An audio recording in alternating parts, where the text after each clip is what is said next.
an extended stay boutique hotel that is catered towards young adults, especially those involved in the entertainment business. And the location is perfect for this demographic because it provides them access to the heart of Hollywood and Sunset Boulevard.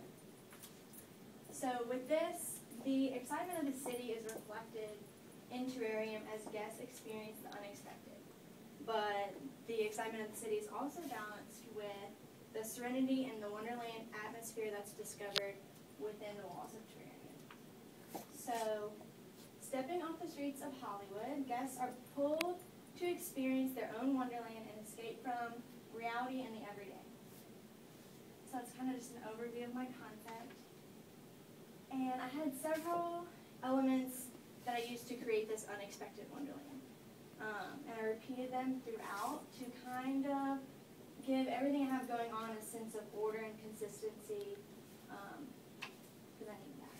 So a few of the elements are, I used angled and skewed shapes to kind of give the feel that everything's altered or shifted a little bit. I used transitional elements, which like the flooring pattern and different things that kind of change heights to kind of emphasize the change from Hollywood and that busy life to the wonderland you find in here. And another element I used was a heavy use of glass and mirrors to give you that idea of being in a space but seeing, you know, little bits and pieces of the next space. And then I used glossy finishes and plain-like colors to give you the material palette that isn't seen in the city and kind of take you to this wonderland I'm trying to get to. And lastly, I used traditional elements such as furniture and wall paneling to not only are you in a different place, but you're in a different time. You've kind of gone back in time a little bit. So I'll start with the lobby. I split the lobby into two spaces.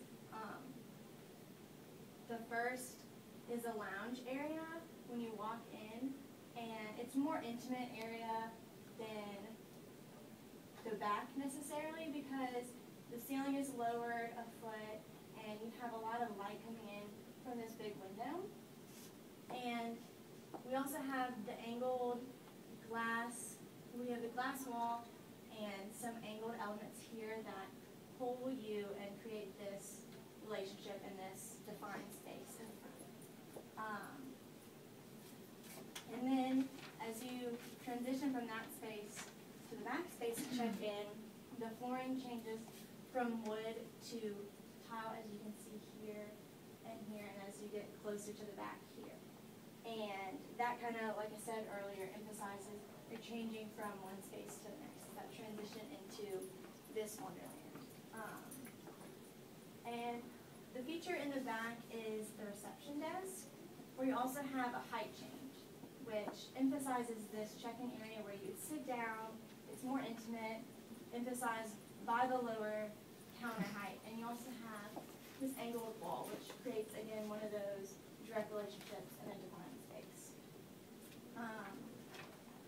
Some of my materials are, this is that glossy wall. It's a laminate.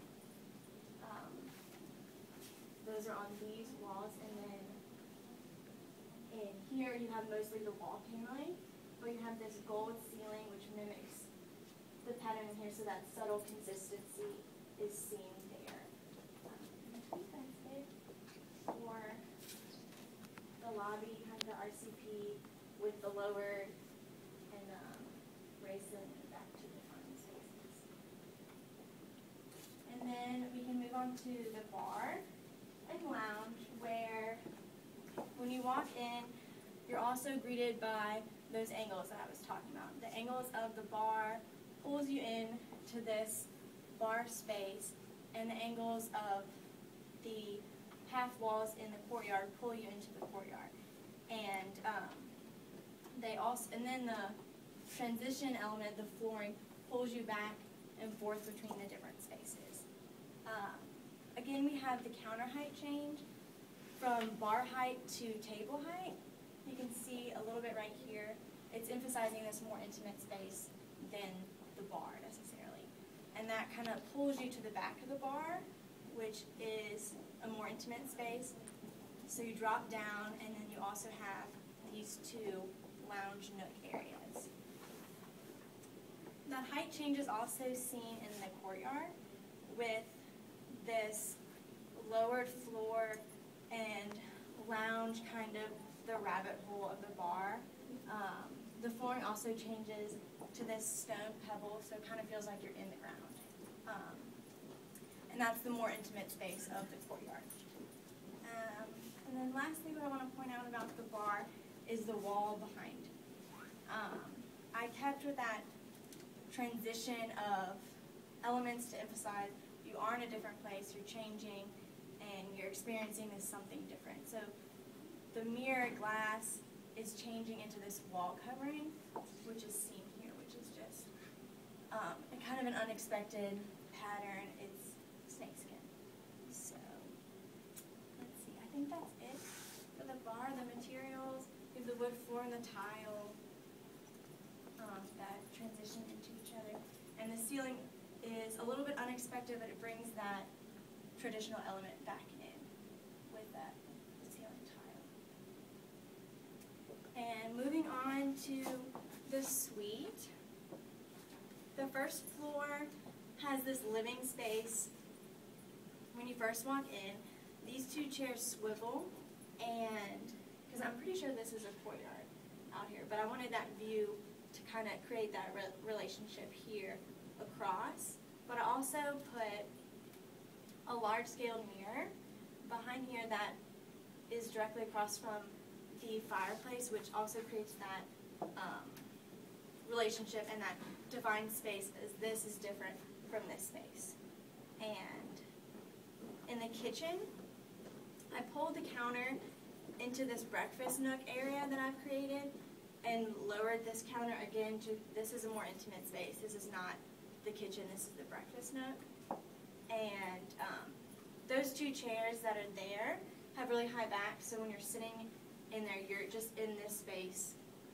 That's one little wonderland. And these walls are that mirrored glass again, so you do get a connection with the rest of the space through the glass. Let's see. We can move on up to the second floor, and I kept that as the guest room and the media room, but I swapped them. And the guest room, the bedding is the main element there, which is very unexpected. There's no black and white anywhere else in the hotel. This is the bedding for that. And that kind of just emphasizes this is a different space. You go to a hotel to sleep. This is important. So that's what I did with that. And the guest bathroom, the flooring is those pebble rock, black pebbles. And the curtain, the shower curtain, I wanted to keep it continue as the window curtain, so it's kind of this continuous curtain. So when you're in this space, you're kind of engulfed by this curtain. And this is a section of that guest bathroom with that vanity area, and that whole wall is glass. So that's going to reflect the curtain, and you're going to just be engulfed in this, I guess, bathroom is one wonderland. So the media room, I converted the closet to kind of like a hidden extra entertainment center where there would be Google TV, there would be internet access for those business things that might need to be done there. But then you have your main entertainment center with the angle pulling you in. And that all those walls are wall paneling. So it's a little more dark for the media room. And that's a section of that. I see there. And then up on the third floor, the master bedroom, again we have the black and white bedding, but it's a little more dramatic, it's a little heavier, it's a little more detailed because the master bedroom is more important. And the main feature in that room is the desk/nightstand, and that's where I also took the different heights, that changing and transitioning. So it's a desk height and it drops down to a small little nightstand. You can see that it's cut through here, and then there's an elevation view of that. And then lastly, the master bathroom, the floor changes into this orange tile. And again, I'm creating, a different space, a different wonderland in each space. And the counters are white. The vanity area is really light and airy. I did add some skylights since it was the 3rd floor, and that just makes the space really light and bright. And so when you go into this walk-in shower, it has the black pebble flooring, and has black wall. So it's light to dark. It's a different space.